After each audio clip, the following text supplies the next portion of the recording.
Now, turning to more on this, we have Kingsview Asset Management Chief Investment Officer Scott Martin. Scott, is this getting in the way of the president's growth agenda?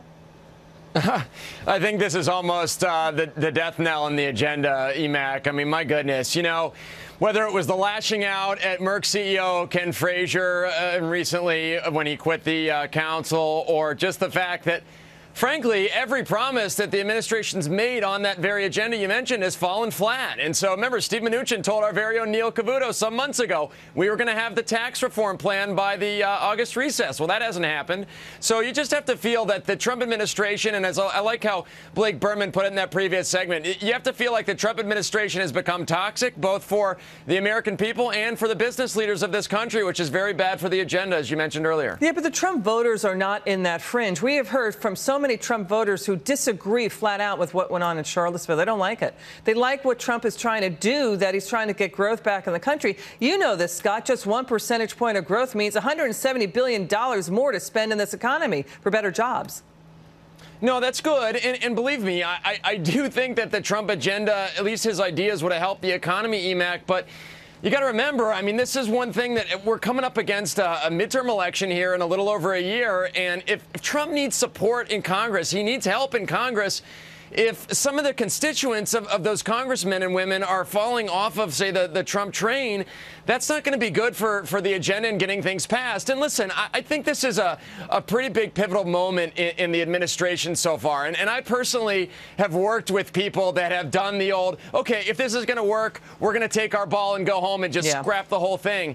And I'll tell you, that Bennett firms where that's happened in my personal career, and that just destroys morale. And that really doesn't do a good thing for an agenda, a plan, and in this case for the country, if we're going to move forward with him in the White House. You know, Governor Mike Huckabee just moments ago telling Fox Business's David Asman that the president did not comport himself yesterday, didn't comport himself well, and he wasn't prepared.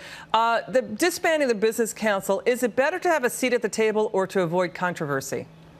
Well, that's funny. You know, I'm one of the people that wants to be at the table always, even if you're going into battle and you have one bullet left in your gun and the other guy or gal has multiple weapons to use on you. You know, I like to fight for what I believe in. And that was interesting. You know, it seemed like the business climate was immediate to run away. And so maybe that's why Trump did that, too. But I believe that the business climate is one where they're fractured. They're definitely hurt a bit by what's been going on, certainly in Charlottesville, and now the reaction so far this week. But I feel like the business climate realizes they need D.C. They need tax reform. They need regulatory reform. The only way they're going to get that is by help from the White House and help from Congress. So I believe they're going to get cooler heads prevailing here and in some shape or form come back to the table. Yeah, and get General Kelly to keep the president focused and on message and not do impromptu ad-libbing remarks. I mean, that's what we've been hearing frequently here at Fox Business. You know, the Manufacturing Council has not met since February,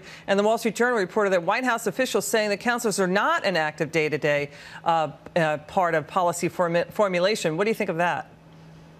Well, it's interesting. You know, I think back to those days when the council met back in February, Emac, and it was such a great moment. I got to tell you, I was a really proud American to see everybody sitting around and talking. And granted, I couldn't really hear and we didn't know exactly what they were talking about, but everybody, for at least rights and means, seemed to be getting along, which was good. And remember, this was like kind of an invitation-only type of thing. This was a council that the president assembled. And so this was something that, as it's falling apart, is really disheartening. Good to see you, Scott Martin. Love having you on. See ya.